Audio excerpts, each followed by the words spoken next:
Hello friends, welcome to spicy food lower. இன்றைக்கி நம்மளோட சேனலில் உடம்புக்கு ஆரோக்கியம் தரக்கூடிய பூண்டு பால் எப்படி செய்கிறதுன்னு பார்க்க போகிறோங்க. டெய்லியுமே இதை குடிக்கலாங்க கண்டிப்பாக எல்லாருமே. ரொம்பவே உடம்புக்கு ஆரோக்கியமானது பூண்டு. அதை நம்ம டெய்லி இது போல் பாலாக செஞ்சு குடிக்கும்போது இன்னும் நல்லதுங்க. வாங்க இந்த பூண்டு பால் எப்படி செய்யலான்னு பார்க்கலாம். பூண்டு எடுத்துருக்கேங்க. இதில் நம்ம தேவையான அளவு எடுத்துக்க போகிறோம்.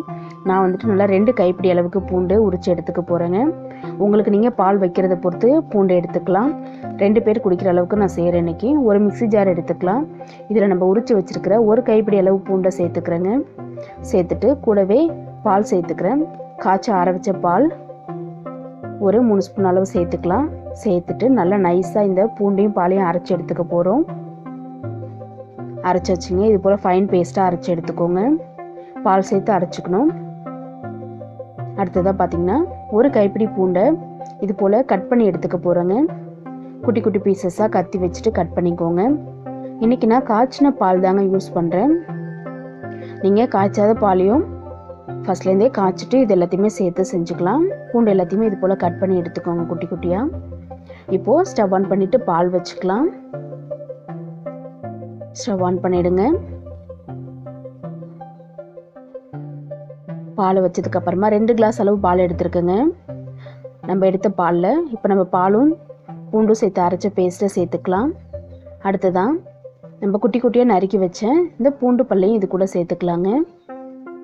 சேர்த்துட்டு கூடவே கொஞ்சம் போல் முந்திரி பருப்பு எடுத்துருக்குங்க. இது ஜஸ்ட்டு ஃப்ளேவருக்காக 1 கைப்பிடி முந்திரி பருப்பு சேர்த்துட்டு அடுத்ததான் இந்த பாலுக்கு தேவையான சர்க்கரை 3 ஸ்பூன் அளவு சேர்த்துக்கலாம். சேர்த்துட்டு இது கூட பார்த்திங்கன்னா ஒரு 1/4 டீஸ்பூன் போல் ஏலக்காய் பொடி சேர்த்துக்கிறேங்க. நல்ல ஒரு வாசனையாக இருக்கும். இது எல்லாத்தையும் சேர்த்துட்டு நல்லா கலந்து விடுங்க. நல்லா கலந்து விட்டுட்டு பால் நல்லா கொதிக்கட்டும். சர்க்கரை கரையில் அளவு மிக்ஸ் பண்ணி விடுங்க. பால் நல்லா கொதி வருது பாருங்கள்.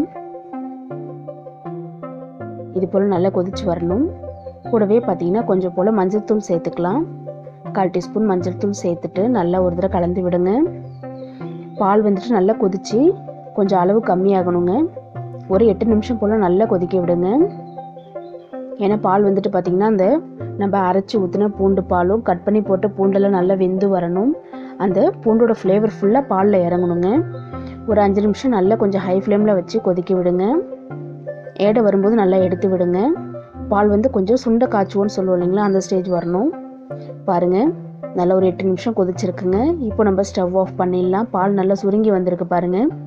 ஸ்டவ் ஆஃப் பண்ணிவிட்டு நம்ம ஒரு கிளாஸில் சேர்த்துக்கலாம். இதை வடிகட்டணுமான்னு கேட்டிங்கன்னா வடிகட்டலாம் கூடாதுங்க. ஏன் அப்படின்னா நம்ம பூண்டு எல்லாமே சேர்த்துருக்கோம், ஏலக்காவும் பொடியாக தான் சேர்த்துருக்கோம். அப்படியே ஒரு கிளாஸில் சேர்த்துட்டு நம்ம இளஞ்சூட்டில் குடிக்கணுங்க. டீ குடிக்கிற போல் கொஞ்சம் சூடாக குடிச்சிட்டு நைட்டில் படுத்திங்கன்னா உங்களுக்கு ஒரு மாதம் இது போல் குடிச்சு பாருங்கள். நல்ல ஒரு ரிசல்ட் கிடைக்குங்க. உடம்புக்கு ரொம்பவே நல்லது பூண்டு பால். இதே மாதிரியே நீங்களும் உங்கள் வீட்டில் செஞ்சு பார்த்துட்டு கமெண்ட் பண்ணுங்கள் ஃப்ரெண்ட்ஸ். இந்த வீடியோ பிடிச்சிருந்துன்னா மறக்காமல் லைக் பண்ணுங்கள், ஷேர் பண்ணுங்கள், நம்ம சேனலை சப்ஸ்கிரைப் பண்ணுங்கள்.